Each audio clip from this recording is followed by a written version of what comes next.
shots to target whilst trying to work on technique, shots just focusing on target. 35 is like premium for spin.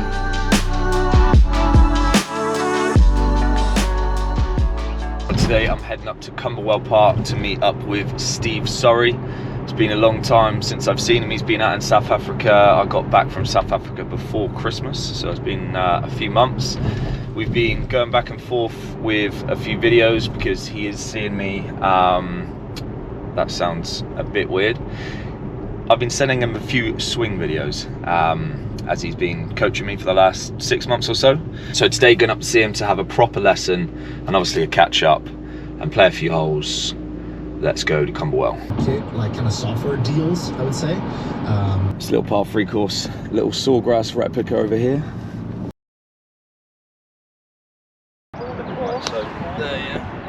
Yeah. Today you worked a bit on setup. You're getting like maybe a bit left-sided, trying to hit the ball, trying to get your ball flight down by getting left-sided. Then that was almost producing you to hit sort of a similar launch or a higher launch. So worked a bit on getting right-sided, knees a bit more level, bit of spine tilt away, and then carried on from previous lesson from top of the backswing, not getting quite so laid off for you, feeling like you're across the line, and then a little bit of filtering in and out of shots to target whilst trying to work on technique, shots just focusing on target, shots purely focusing on technique, so that then when you go and play you can find a bit of a balance between how much to think technically, how not to think technically, what areas you swing to sort of focus on to try and give you the best results, and what areas to shelve for when you get back onto the range. And then sort of with the driver it's a bit less in the setup and a bit more takeaway and top of the backswing and probably a bit of tempo. The bits that you can feel you can use on the course and then shelve the other bits for the driving range, and that's more of a long-term project to sort of filter in throughout the game.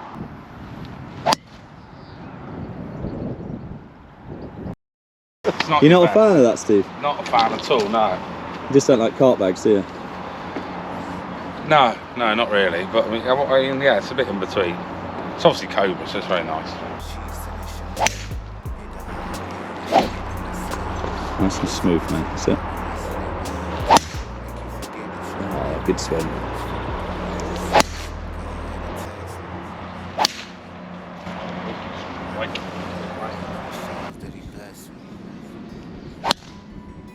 Thing.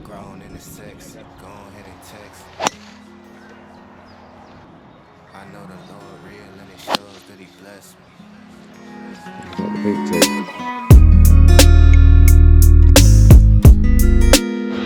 Is that right? Just looking at the diet again, mate. Not even looking at them. You don't tell me, you have to look at it, do you? Honestly. Yeah, so just went out and played some holes. Excuse the bonnet. See how the chipping action is.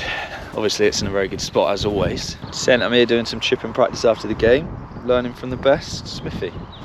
That's what I said. Your action looks good, mate, to be fair. 55 quid it should do.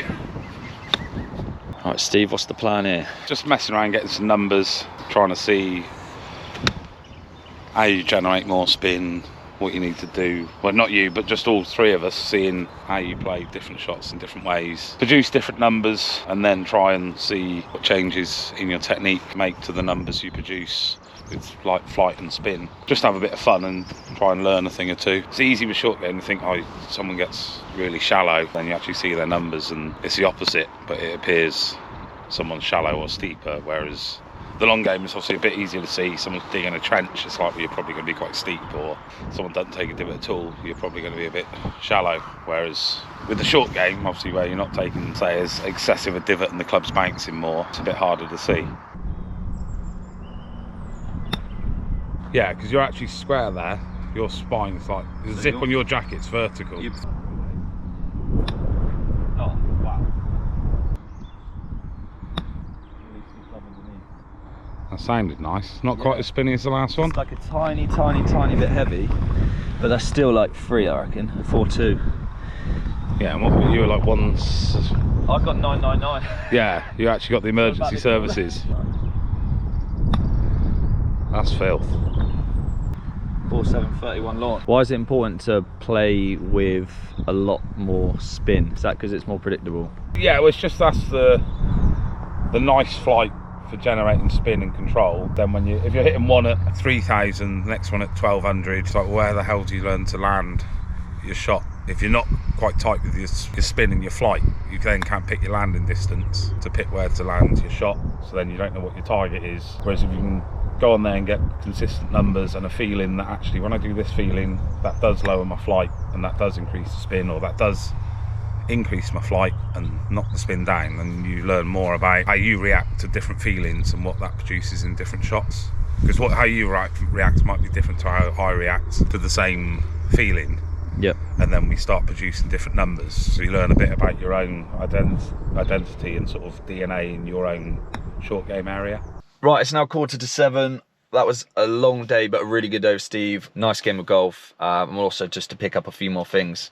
Really helpful, that lesson. So the stuff that I was working on before, as he said, I was trying to get it slightly more across the line so the club stays more in front of me. We just added to that slightly with perhaps trying to just exaggerate that feeling a bit, and also get a feeling of like a bit more width, especially with driver, just because it sometimes gets a bit long and loose in the arms, like sort of travel and then I get out of sync.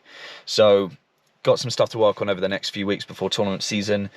Jamaica Tour starts soon. I'm not sure exactly when the first event's going to be for myself, but I've also got PGA events, so I will be checking back in with the tournament stuff, hopefully get some tournament rounds filmed, and then me and Steve are going to try and film at Burnham and Borough, which is a really good links course, very soon.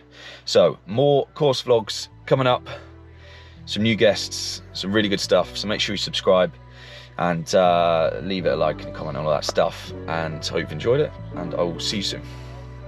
Hope you've enjoyed the video. See you soon.